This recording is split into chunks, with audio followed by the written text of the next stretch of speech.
Hey there, friends, and welcome back to another 3-Minute Thoughts. My name is Derek, and in the next 3 minutes, we're going to take a look at Deuteronomy chapters 14, 15, and 16. If you're new to the 3-Minute Thoughts podcast, in the next 3 minutes, we're going to unpack these 3 chapters of the Bible.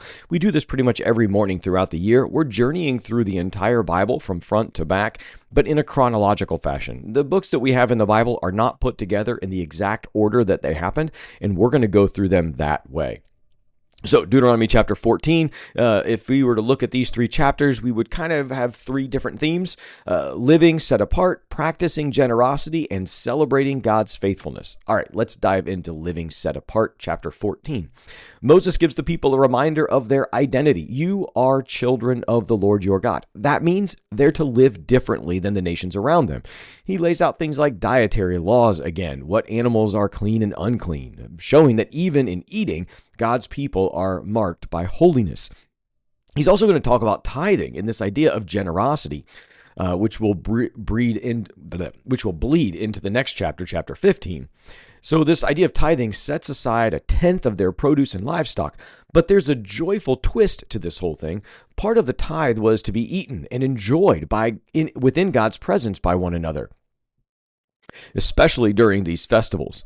If the journey was too far for someone to carry produce or livestock, they could exchange it for silver, travel to the chosen place, and use the money to celebrate with food, wine, and rejoicing. Every 3rd year, the tithe would be stored up to care for the Levites, foreigners, orphans, and widows. God's provision was meant to bless everyone in the community. Now, that generosity idea here. In chapter 15, we get even more generous, right? Every 7 years, all debts were to be canceled. That's something that's kind of crazy to even imagine. It was a reset button, essentially, built into the economy so that poverty didn't become generational. So if we move then into the latter portion of that chapter, when it comes to servants, they too would have the same amount of grace.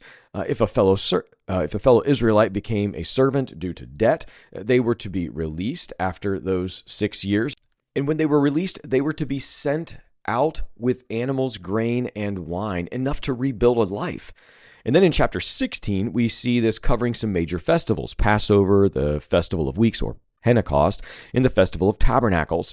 Each one is a time to remember, to celebrate, and to give thanks to God for all that He has done. The people are to bring offerings according to how much God has blessed them. It's not an obligation, but rather it's about joy and gratitude and a shared celebration for the whole community. These chapters are a call for us people to live as open-handed, thankful people of God. That's it for today. Be well, friends.